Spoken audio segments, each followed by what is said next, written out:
और कुलस्ते जी भी जुड़ नहीं पा रहे हैं किसी कारण से, तो उनके साथ जो है उनसे बात हो रही लगातार। वो जैसे ही जुड़ते हैं तो मैं आपको इन्फॉर्म करता हूँ। अभी यही चल रहा है, चल भाई।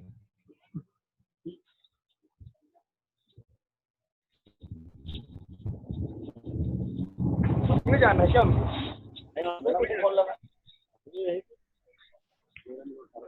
आज की करो आप बैठक में उपस्थित भाई साहब 1 मिनट, सभी को म्यूट कर देता हूँ, फिर आप शुरू कर दें। मोबाइल नंबर जी भाई साहब, अभी आप अपने आप को अनम्यूट करके शुरू कर सकते हैं। पिछड़ा वर्ग समाज प्रमुखों की बैठक में उपस्थित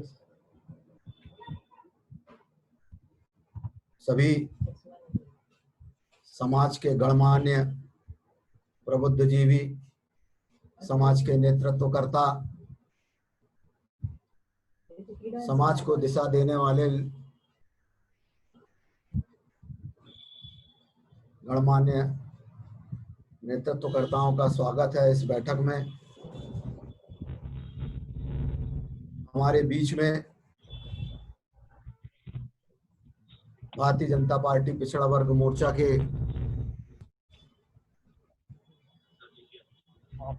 प्रदेश अध्यक्ष माननीय भगत सिंह कुशवाहा जी भी हमारे बीच में उपस्थित हैं। उनका भी हृदय से स्वागत है, वंदन, अभिनंदन है।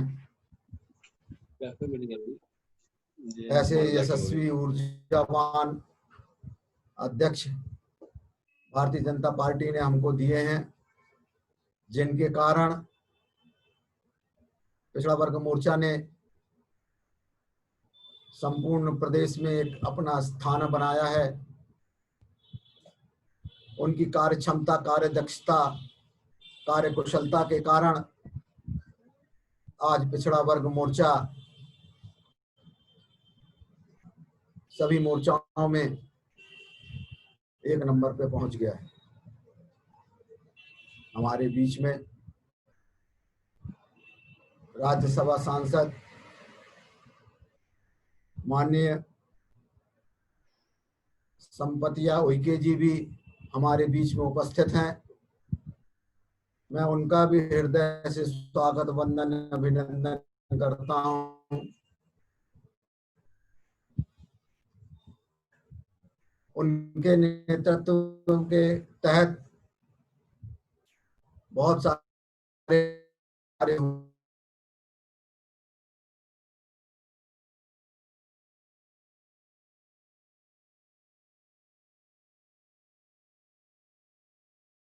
केंद्रीय इस्पात मंत्री माननीय फग्गन सिंह कुलस्ते जी भी हमारे बीच में उपस्थित हैं। उनका भी इस महत्वपूर्ण बैठक में स्वागत, वंदन, अभिनंदन है। ऐसे संघर्षशील और जुझारू नेतृत्व जिन्होंने पिछले 20-25 वर्षों में भारतीय जनता पार्टी का मंडला जिले में परचम फैलाया, संपूर्ण राष्ट्र में मंडला को पहचान दी, ऐसे यशस्वी सांसद का पिछड़ा वर्ग मोर्चा स्वागत, वंदन, अभिनंदन करता है। भारतीय जनता पार्टी के पिछड़ा वर्ग मोर्चा के समस्त पदाधिकारी बंधु, कार्यकर्ता बंधु, समाज प्रमुखों का भी पिछड़ा वर्ग मोर्चा इस बैठक में स्वागत, वंदन, अभिनंदन करता है। हम सब जो लोग आज इस बैठक में जुड़े हैं, निश्चित ही अपने अपने क्षेत्रों में जिम्मेवारी से राष्ट्र हित में काम कर रहे हैं। हम सब यहाँ पे इसलिए एकत्रित हैं कि माननीय मोदी जी ने पिछले 1 वर्ष में जो काम किए हैं, हिंदुस्तान के इतिहास को बदला है। ऐसे ऐतिहासिक निर्णयों की जानकारी सब तक पहुंचे, भारत आत्मनिर्भर बने, उसकी संकल्पना क्या होगी, हमारी आने वाली पीढ़ी का भविष्य कैसा होगा, भारत विश्व गुरु कैसे बनेगा, भारत की सर्वशक्तिमान स्थिति विश्व के अंदर कैसे स्थापित होगी, इन सब विषयों को आपके सामने हमारे वक्ता रखेंगे। मैं आज की बैठक को प्रारंभ करते हुए पिछड़ा वर्ग मोर्चा के प्रदेश अध्यक्ष माननीय भगत सिंह जी कुशवाहा से विनम्र आग्रह करता हूं, निवेदन करता हूं कि वे अपनी बात हमारे बीच में रखें। माननीय भगत सिंह कुशवाहा जी।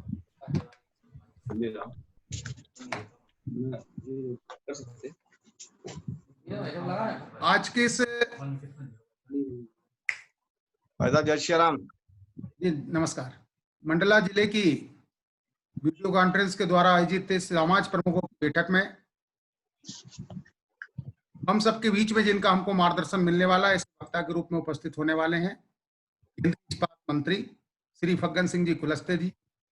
साथ में उपस्थित जिनका हमको मार्गदर्शन प्राप्त होगा राज्यसभा की सदस्य, हम सबके आदरणीय नारी शक्ति की आन बान और शान बहन संपत्तिया उइके जी। साथ में हमारे भारतीय जनता पार्टी के जिले के अध्यक्ष श्री भीष्म द्विवेदी जी, हमारे युवा मोर्चा के जिले के अध्यक्ष मंडला के रवि सोनवानी जी, हमारे प्रदेश के उपाध्यक्ष संभाग के प्रभारी श्री सुरेंद्र राठौर जी, मेरे प्रदेश के सभी पदाधिकारी आईटी और सोशल के क्षेत्र में कार्य कर रहे हैं, जैसे हमारे कुंदन जी, नितिन जी, राजेंद्र जी, राजेश जी, संजय जी, प्रतीक जी, मेरे मंडला जिले के ऊर्जावान और जिले के अध्यक्ष, जब से अध्यक्ष बने हैं, चाहे छोटा कार्यक्रम हो, बड़ा हो, मीटिंग हो, कार्यक्रम हो, लगातार 100% कार्य को करने वाले ऐसे सक्रिय जिले के अध्यक्ष श्री राजेश पटेल जी, उनकी पूरी टीम। संगठन में हम सब लोगों को मिलकर ही काम करते हैं, तब जाकर वो कार्य सफल होता है। उनकी पूरी जिले की टीम, दोनों महामंत्री, एक महामंत्री थोड़ा बताया, खबर आई कि अंत्येष्टि में परिवार में निधन हो गया, इस कारण काफी लोग जुड़ने में दिक्कत भी आई है। बाकी हमारे जो उपस्थित जिले के पदाधिकारीगण, और जैसा कि माननीय हमारे केंद्र और प्रदेश द्वारा तय किए गए ऐसे सारे समाज के प्रमुख, हमारे प्रदेश के निर्देशन में माननीय श्री विष्णुदत्त शर्मा जी और संगठन महामंत्री सुभाष भगत जी के नेतृत्व में, उनके मार्गदर्शन में जिस प्रकार से तय हुआ था कि समाज प्रमुख जनों की बैठक जिलावार वीडियो कॉन्फ्रेंस के द्वारा आयोजित होगी, तो इस समाज की बैठक में उपस्थित मेरे सभी सम्मानित समाज प्रमुखों का हृदय से स्वागत, वंदन और अभिनंदन करता हूं। बंधुओं, आप और हम सब जानते हैं, विषय सभी दूर electronic media, print media, social media के माध्यम से चल रहा है कि माननीय देश के यशस्वी प्रधानमंत्री नरेंद्र मोदी जी के द्वितीय कार्यकाल का प्रथम वर्ष 30 मई को पूर्ण हुआ है। और ये द्वितीय कार्यकाल का जो प्रथम वर्ष पूर्ण हुआ, उसमें हमारा उपलब्धियों से भरा हुआ कार्यकाल है। उसको लेकर हमारे बीच में हमारे कई वक्तागण हैं जो हम सबका मार्गदर्शन करने वाले हैं। मेरा मोर्चा प्रदेश अध्यक्ष होने के मंडला जिले के समस्त ओबीसी समाज के कार्यकर्ताओं का हृदय से स्वागत, वंदन और अभिनंदन करता हूं। बहुत बहुत स्वागत करता हूं। बहुत बहुत धन्यवाद।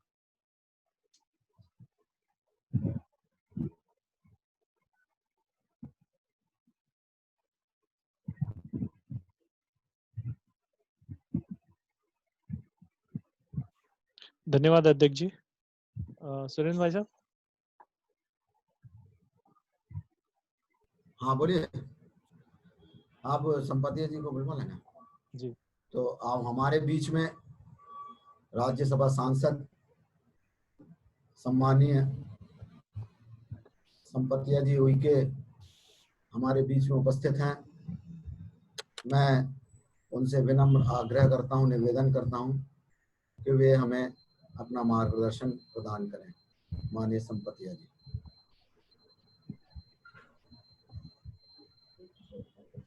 नमस्कार। क्योंकि आज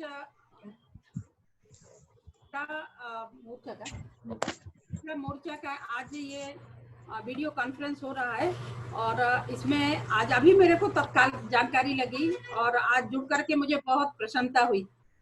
मैं सभी को बहुत बहुत धन्यवाद देती हूँ। उसके साथ साथ जिस तरह से अभी भारतीय जनता पार्टी के सभी सम्मानीय योद्धा बनकर के और ये कोरोना लड़ाई में आप सब लोगों का बहुत ही अमूल्य योगदान रहा, उसके लिए आप सभी को मैं बहुत बहुत धन्यवाद देती हूँ और साथ में अपेक्षा करती हूँ कि इसी तरह से आगे भी आप सब लोग ऐसे लगातार काम करते रहेंगे।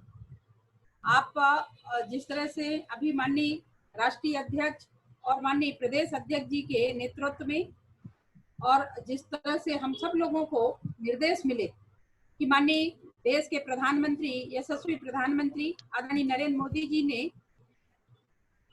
एक कार्यकाल में बहुत अच्छा काम किए, इसके साथ साथ ये दूसरा कार्यकाल में माननीय प्रधानमंत्री जी ने एक साल में बहुत ही ऐतिहासिक निर्णय लिए जो हम सब लोगों को और पूरे देशवासियों को एक बहुत ही अमूल्य अपेक्षा थी कि हमारे देश में ऐसे यशस्वी प्रधानमंत्री बने ताकि हमारी भावनाओं को वो समझें। और मुझे बहुत ही बताते हुए हर्ष हो रहा है कि जिस तरह से एक साल के इन कार्यकालों में और स्वर्ण कार्यकाल में माननीय देश के प्रधानमंत्री जी ने ऐतिहासिक निर्णय लिए। जो लोग कहते थे कि जिस तरह से भारतीय जनता पार्टी की घोषणा पत्र थी और उस भारतीय जनता पार्टी के घोषणा पत्र में लोग कहते थे कि इन लोगों ने घोषणा पत्र में बढ़ चढ़ करके लिखा है, किंतु ये दो बार भी यदि माननीय प्रधानमंत्री जी मर के जन्म लेंगे तब भी ये घोषणा पत्र कभी पूरी नहीं होगी। पर मैं आप सब लोगों को बताना चाहूंगी कि आप सब लोगों के सहयोग से जिस तरह से माननीय इस देश के यशस्वी प्रधानमंत्री जिन्होंने दृढ़ इच्छा की धनी माननीय प्रधानमंत्री जी ने जैसे ही उनका कार्यकाल शुरू हुई और वैसे ही माननीय प्रधानमंत्री जी और तत्कालीन राष्ट्रीय अध्यक्ष परम आदरणीय अमित शाह जी के सहयोग से जिस तरह से ये दोनों ने लगातार इस देश के लिए अच्छा निर्णय लिए, जिसमें हम सब लोगों का कहना था कि जहां हुए बलिदान मुखर्जी वह कश्मीर हमारा है। हम सब लोगों ने बार बार इस नारे को लगाते थे और जिस तरह से खोजे ऐसे आदरणीय श्यामा प्रसाद मुखर्जी के जन्म स्थल इस कश्मीर को हम सब लोगों की सोच थी कि सब लोगों को न्याय मिले, सब लोगों को अच्छी शिक्षा मिले, सब लोगों को अच्छे स्वास्थ्य मिले, सब लोगों को अच्छे मकान मिले और शासन प्रशासन की जो भी योजनाएं हैं वो सभी योजनाएं वहाँ के लोगों को, रहने वाले निवासी भाई बहनों को सबको मिले, किंतु इन सब योजनाओं से वंचित रहे। और आप सब लोगों को बता दूं कि जिस तरह से माननीय प्रधानमंत्री जी ने दृढ़ इच्छा के साथ आदरणीय अमित शाह जी ने प्रस्ताव लाए और लोकसभा में प्रस्ताव लाने के बाद राज्यसभा में भी प्रस्ताव लाए, जिसके साक्षी आप हम सब लोग बने। और लोकसभा में आदरणीय प्रधानमंत्री जी ने प्रस्ताव पास किए। उस समय में कांग्रेसियों का कहना था कि ये तो कभी हो ही नहीं सकता और बहुत सारे अड़ंगे आए, किंतु आप सब लोगों के सहयोग से आदरणीय प्रधानमंत्री आदरणीय अमित शाह जी ने उस प्रस्ताव को पास करवाए और पास करवा ही नहीं लागू भी कराया, जहाँ पे 370-35A जिस तरह से वहाँ पे लागू हुई और 370 को समाप्त किए। और आज आप सब लोग भी देख रहे होंगे कि जिस तरह से पूरे कश्मीर के अंदर पंचायत चुनाव होते नहीं थे, तत्काल में पंचायत चुनाव हुए और पंचायत चुनाव में भारतीय जनता पार्टी के अमूल्य योगदान मिले और जिसके कारण आज वहाँ पे हर योजनाएं, चाहे माननीय प्रधानमंत्री आवास योजनाएं हो, नल जल योजना हो, हर प्रकार की शिक्षा, स्वास्थ्य, सभी प्रकार के वहाँ पे सुविधाएं मिली हैं। और सुविधा मिलने के कारण से आज वहाँ के सभी लोग बड़े खुश मिजाज से हैं, अच्छे हैं और आज वो सारी योजनाएं माननीय प्रधानमंत्री जी के वो ले रहे हैं। उसके साथ साथ माननीय प्रधानमंत्री जी की दृढ़ इच्छा के कारण ही आज हम आप सबके आराध्य प्रभु श्री राम के मंदिर बनाने के लिए कितनी अड़चने आई, बहुत सी अड़चन आई, किंतु माननीय प्रधानमंत्री जी ने दृढ़ इच्छा के साथ माननीय प्रधानमंत्री ने उसको भी, जहाँ पे अड़ंगे आते थे, चाहे वो हमारे चाहे वो न्यायालय प्रकरण में हो या हर दृष्टि से आप देख रहे होंगे कि लगातार 35 साल से पहले वो लगातार ये प्रकरण दबता था और जिसमें कोई निर्णय नहीं होती थी। किंतु मैं बधाई देना चाहूंगी, धन्यवाद देना चाहूंगी माननीय प्रधानमंत्री जी को कि उन्होंने तुरंत ही इसको भी हल किया और आज प्रभु श्री राम की भव्य मंदिर अयोध्या में बन रही है। मैं चाहूंगी कि आप लोग भी भविष्य में जाएं और वहां पे देख करके आए। जब हम लोग गए थे अभी तो वहां पे काम स्टार्ट है। उसके साथ साथ एक जिस तरीके से जब 1947-48 में जब हम आजाद हुए थे उस समय में तत्कालीन प्रधानमंत्री जवाहरलाल नेहरू थे। आप सब लोगों को पता है कि कांग्रेस की कूटनीति के कारण जिस तरह से वो प्रधानमंत्री बने थे और उसके साथ साथ आप सब लोगों को पता है कि उस समय में हमारे लोग जो बटे हुए थे, चाहे वो अफगानिस्तान हो, पाकिस्तान हो और बांग्लादेश, ये तीनों देशों में यहाँ के शरणार्थी के रूप में वहां पे लोग रहते थे। उनके साथ कितना अन्याय हुआ, महिलाओं के साथ कितनी शोषण हुई और वहां पे रहने वाले लोग जो 23% थे और 23% से घट करके वो 2 से 3% ही बचे और वो बाकी लोगों को उन्होंने प्रताड़ित करके धर्म परिवर्तन कराए। हिंदू धर्म से उन लोगों को आज मुस्लिम धर्म में बनाए। ऐसे अल्पसंख्यक लोगों को लोगों ने कहाँ भेज दिए, कहाँ ले दिए और 23% में मात्र 2 से 3% ही बचे। ये बहुत ही चिंतनीय देखना है बिट्टू, इस देश के लिए बहुत ही ये देखना हो गया क्या चार्ज? ये हम सब लोगों के लिए अभिशाप थे। किंतु माननीय प्रधानमंत्री जी की दृढ़ इच्छा के कारण आज जिस तरह से ये निर्णय हुए लोकसभा में और राज्यसभा में, इसके बाद वो निर्णय होने के बाद नागरिकता संशोधन अधिनियम 2019 ये बना और जिसके कारण से आज हमारे इतने सारे भाई बहने अल्पसंख्यक के लोग वहां पे यहाँ आकर के और आज बहुत ही अच्छा अपने परिवार के साथ खुशमय जीवन व्यतीत कर रहे हैं। ये बहुत बड़ी निर्णय माननीय प्रधानमंत्री ने लिए हैं। मैं सबसे निवेदन करना चाहूंगी कि माननीय प्रधानमंत्री जी के 1 साल के कार्यकाल को आप सब लोग सोशल मीडिया के माध्यम से, ट्विटर के माध्यम से आप लोग ट्वीट करें और देश के सभी आम जनता 130 करोड़ जनता को अवगत कराएं कि हमारे देश के यशस्वी प्रधानमंत्री जी और भारतीय जनता पार्टी की सरकार ने जो कहती है वो करती है और वो करके माननीय प्रधानमंत्री जी की दृढ़ इच्छा के कारण आज वो सब चीजें हुए हैं। उसके साथ साथ आप सब लोगों को बताना चाहूंगी भाइयों बहनों कि जिस तरह से हमारे हिंदू महिलाओं के साथ अच्छा न्याय हुआ, किंतु मुस्लिम बहनें आज भी इतने प्रताड़ित थे और वो एक अभिशाप बनकर के जीवन जीती थी। किंतु माननीय प्रधानमंत्री जी और आदरणीय अमित शाह जी ने उस प्रस्ताव को लाए और प्रस्ताव को लाने के बाद माननीय प्रधानमंत्री जी ने उन महिलाओं को सम्मान दिया ताकि वो अपने जीवन, अपने स्वाभिमान के साथ जीवन व्यतीत कर सकें। जिस तरह से 3 तलाक के बिल लाए, 3 तलाक बिल लाने के बाद मुसलमानों ने, हमारे और भी वैसे भाई लोग थे, उन्होंने जो कांग्रेसी थे, और मैं तो ये कहना चाहूंगी क्योंकि राज्यसभा में मैं खुद थी, राज्यसभा में जितने हमारे मुस्लिम भाई थे, जितने कांग्रेस के सारे नेता थे, 1 बार 2 बार 3 बार उन्होंने विरोध किया और इस बिल को बहुत कोशिश किए रोकने के लिए। बड़े मुश्किल से, क्योंकि राज्यसभा में अपनी बहुमत नहीं थी, बड़ी मुश्किल से ये प्रस्ताव को पास किए।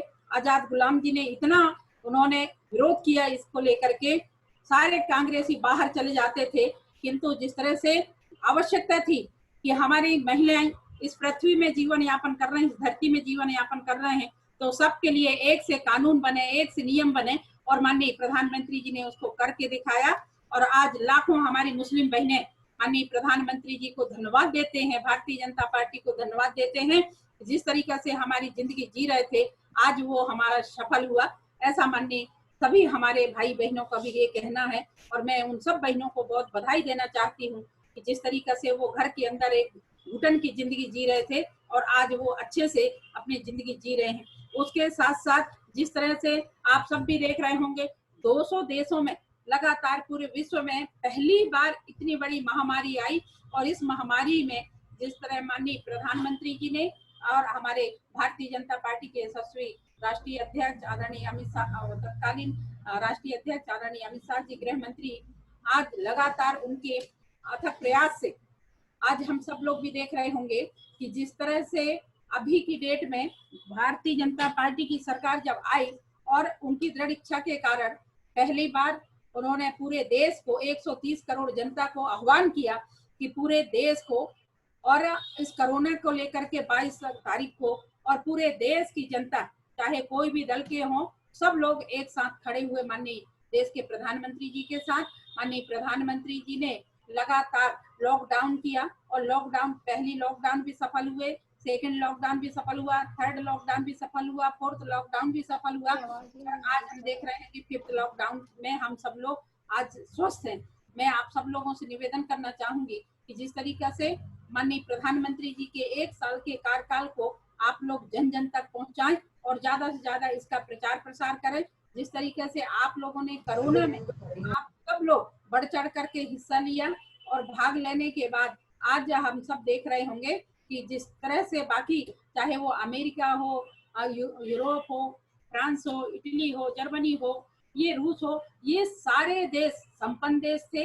इसके बावजूद भी आज हमारे भारत आज अच्छी स्थिति में है और निश्चित ही माननीय प्रधानमंत्री जी ने लगातार वो इस मामले में पहल कर रहे हैं और माननीय प्रधानमंत्री जी ने जिस तरह से वीणा उठाई है, मैं मानती हूँ कि हम सब लोग भी आज 130 करोड़ जनता में जैसे 2.5 लाख लोग जिस तरीके से इस बीमारी के संक्रमित हुए और हम उसी तेजी के साथ जो कोरोना पॉजिटिव रहे उनको भी ठीक करने में हमारी भारत सरकार कहीं पीछे नहीं रही और आप सब लोगों की दृढ़ इच्छा, आप सब लोगों की मेहनत के कारण योद्धा बनकर के आप लोगों ने मेहनत किया। भारतीय जनता पार्टी के यशस्वी अध्यक्ष जी जिस तरीके से एक अटल करूणा केंद्र खोले, अटल करूणा केंद्र खोलने के बाद आदरणीय प्रधानमंत्री जी के मोदी पैकेट घर घर तक पहुंचाए और पूरे भारतीय जनता पार्टी के मंडल से लेकर के हमारे मोर्चा के भाई बहने, मोर्चा के पदाधिकारी लगातार मास्क वितरण का काम किए, सैनिटाइजर बांटने का काम किए और ग्रामीण क्षेत्र में गांव में जा जा करके कैसे हाथ धुलना है, मास्क कैसा उपयोग करना है, ये लगातार बहुत अच्छा हमारे ओबीसी मोर्चा ने काम किया और निश्चित ही हमारे सम्माननीय ओबीसी मोर्चा के सम्माननीय अध्यक्ष जी को, भारतीय जनता पार्टी के अध्यक्ष जी को भी बहुत बहुत बधाई और धन्यवाद देती हूँ कि वो लगातार हर क्षेत्र में जा जा करके रात दिन से मेहनत किए, जिसके चलते मंडला जिले में आज की डेट में ग्रीन जोन रहा और उसके साथ साथ चूंकि बाहर से आने वाले 60,000 हमारे श्रमिक थे और 60,000 लोग 27 ऐसे राज्यों में बटे हुए थे,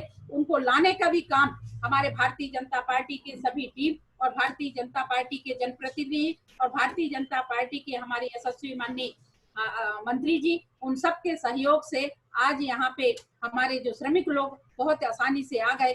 मैं बहुत बहुत धन्यवाद देना चाहूंगी माननीय मुख्यमंत्री जी को कि जिन्होंने पूरे मध्य प्रदेश के इतने श्रमिक बाहर थे उनको लाने के लिए बहुत अच्छी सुविधा बनाई और जिसके कारण से बहुत अच्छे से वो घर आए और घर आने के बाद सिर्फ घर पे रहना ही नहीं, घर पे आने के बाद जिस तरीके से उन्होंने जो गाइडलाइन बनाते हुए जो प्रोजेक्ट बनाए कि वो बाहर से मजदूर आए हैं और आने के बाद उनको 3-3 महीने का राशन दिए, मोदी पैकेट दिए, हर संस्थान के अलग अलग हर मोर्चाओं के लोगों ने हर गरीबों के घर तक अनाज पहुंचाए। उसके साथ साथ आज की डेट में मंडला जिले में 1 लाख श्रमिक काम कर रहे हैं और वो मनरेगा के माध्यम से काम कर रहे हैं, उनको तत्काल पेमेंट की भी व्यवस्था आदरणीय मुख्यमंत्री जी ने कराए हैं। मैं आदरणीय मुख्यमंत्री जी को भी बहुत बहुत धन्यवाद देना चाहूंगी। उसके साथ साथ आत्मनिर्भर कैसे बने उसके लिए भी माननीय मुख्यमंत्री जी ने हमारे पूरे मध्य प्रदेश में उन्होंने निर्देश दिया है कि हर पंचायतों में कोई हमारे कारीगर हैं या कोई हमारे कपड़े सिलने वाले हैं, कोई मोची हैं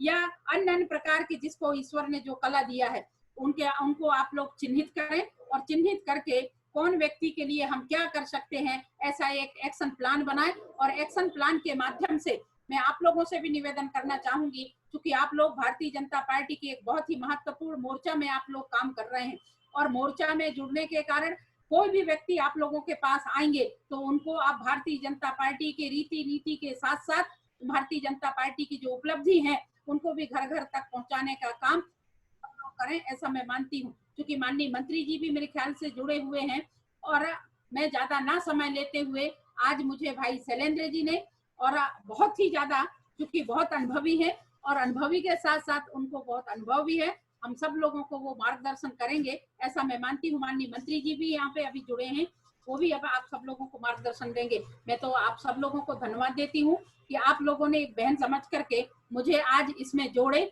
मैं हमारे ओबीसी मोर्चा के सम्माननीय अध्यक्ष भाई राकेश जी को भी धन्यवाद देना चाहूंगी कि उनका फोन आया कि आपको जुड़ना है दीदी, और मैं आज 2 वीडियो कॉन्फ्रेंस थे उसको छोड़ करके आप सब लोगों के दरस हुए, और आप सब लोगों को मैं उज्जवल भविष्य की कामना भी करती हूँ। और भारतीय जनता पार्टी की जो हमारी सरकार है, चाहे वो प्रदेश में हो चाहे केंद्र में हो, उनकी बहुत अच्छी योजनाएं हमारे हर गरीबों के लिए, हर वर्ग के लिए, चाहे वो ओबीसी समाज से हो, एसटी समाज से हो, चाहे हमारे अनुसूचित जनजाति समाज से हो, चाहे वो समान वर्ग के लिए हो, हर वर्ग के लिए। जिस तरीके से हम सब लोगों की एक कल्पना थी कि हमारे पंडित दीनदयाल उपाध्याय जी जो हमारे संस्थापक थे, उनकी सोच थी कि अंतिम छोर के व्यक्ति का उदय करना है, और जो व्यक्तियों वंचित रह गए हैं उनका सबका, हम सब लोगों को उनको मुख्य धारा से जोड़ना है।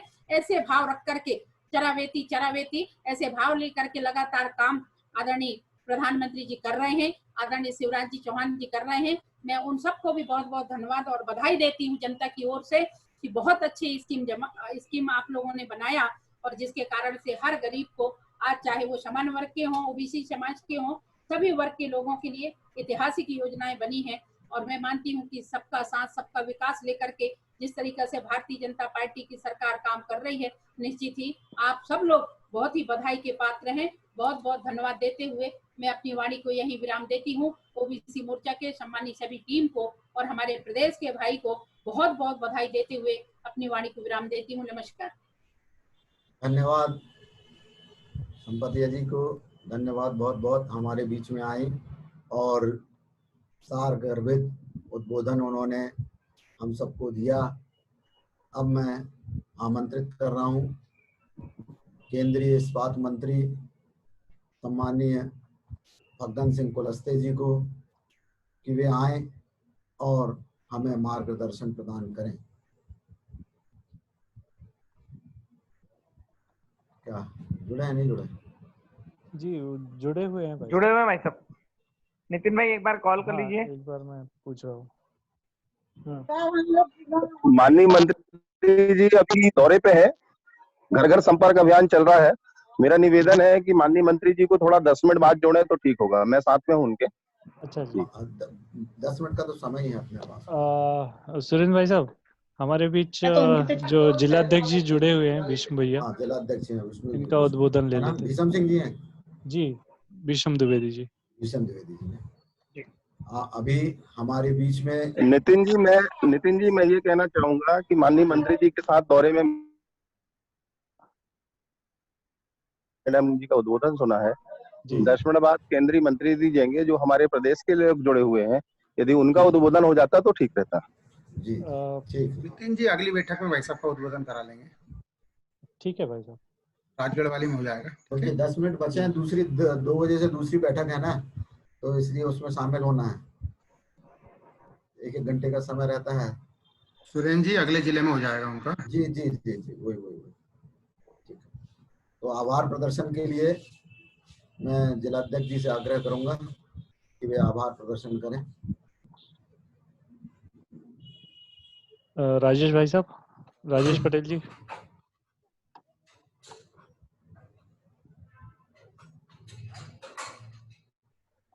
हाँ।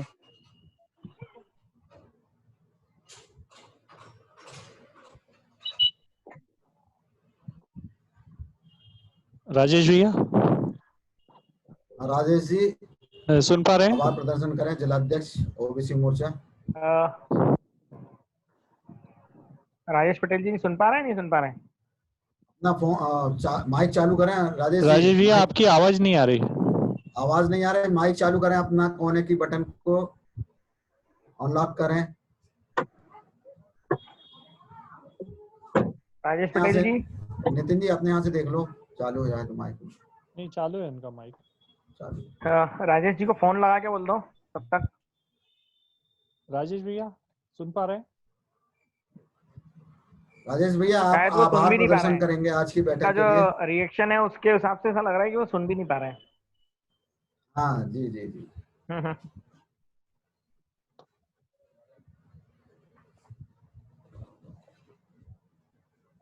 प्रदेश का कोई और पदाधिकारी हो, कार्य समिति सदस्य हो?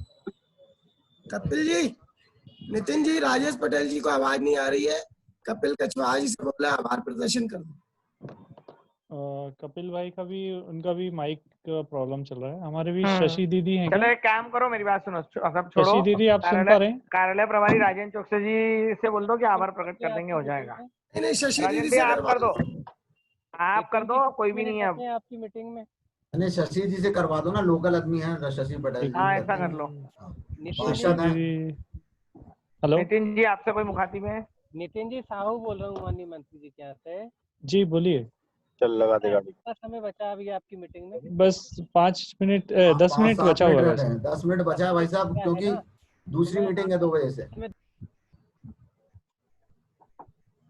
जी 2 बजे से दूसरी बैठक है, इसलिए उनसे वो आग्रह कर लें यदि वो अभी आना जुड़ना चाहे तो।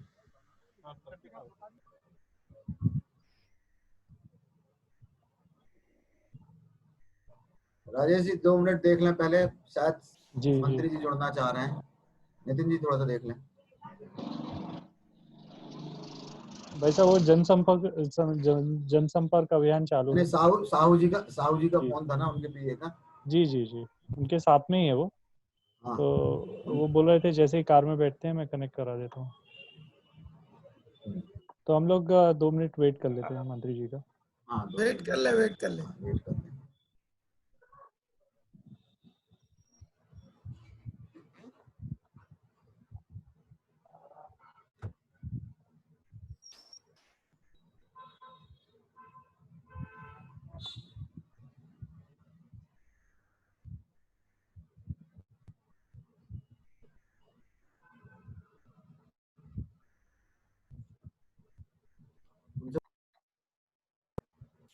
उनसे बोल दें जोड़ दें।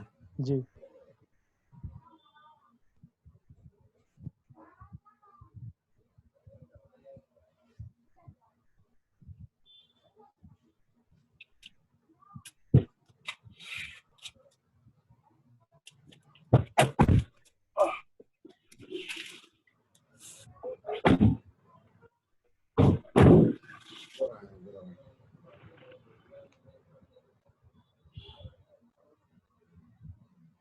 चलते चलते बात करा दीजिए, उनसे बोल दीजिए चलते चलते बात कर लेंगे, कोई दिक्कत नहीं।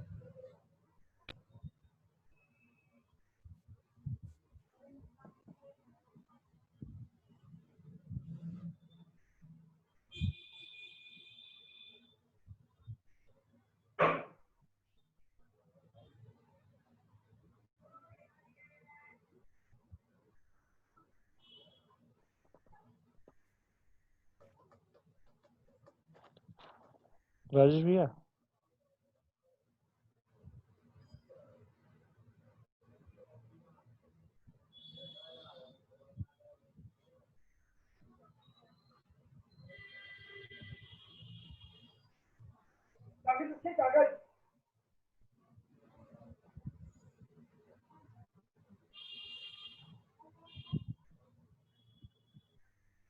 सुरेंद्र जी भाई साहब, जी जी मेरा ख्याल है माननीय मंत्री जी जो हैं बैठक में है किसी। नहीं बैठक में नहीं है, जनसंपर्क में है। हाँ भाई, जनसंपर्क किसी कार्यक्रम में है। नहीं वो तो खत्म होने वाला है, 2 मिनट का समय अपन दे दें, उनसे बात हुई है। अच्छा, हो गई ना? ठीक है ठीक है।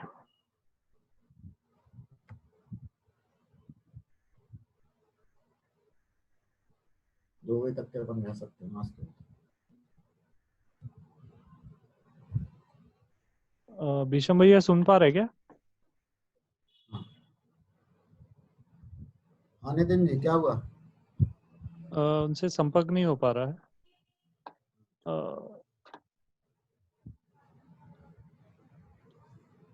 2 मिनट और देख लेते हैं, फिर उसके बाद आभार प्रदर्शन करवाते हैं। हाँ, राजेश भाई को अपनी कुछ आवाज नहीं आ पा रही है कुछ नेटवर्क कारणों से। राजेश जी को, राजेश पटेल जी को। हेलो,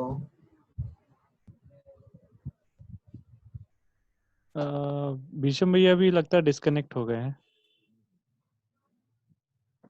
वो अभी भीष्म जी जो हैं वो एक हॉल में रुके हैं किसी उसमें।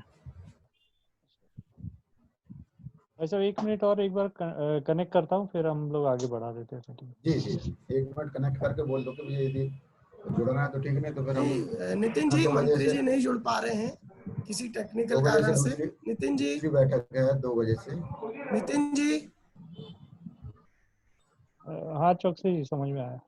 मंत्री जी नहीं जुड़ पा रहे हैं, ठीक है। बात हो गई मेरी भीष्म द्विवेदी जी से, जिलाध्यक्ष जी से। बैठक का नेटवर्क नहीं मिल रहा वहाँ पे ठीक से असली में। भैया बैठक का आभार प्रदर्शन कर बैठक समाप्त करें। हाँ वो राजेश पटेल जी से बोल दो कि आभार प्रदर्शन कर देंगे जिलाध्यक्ष जी।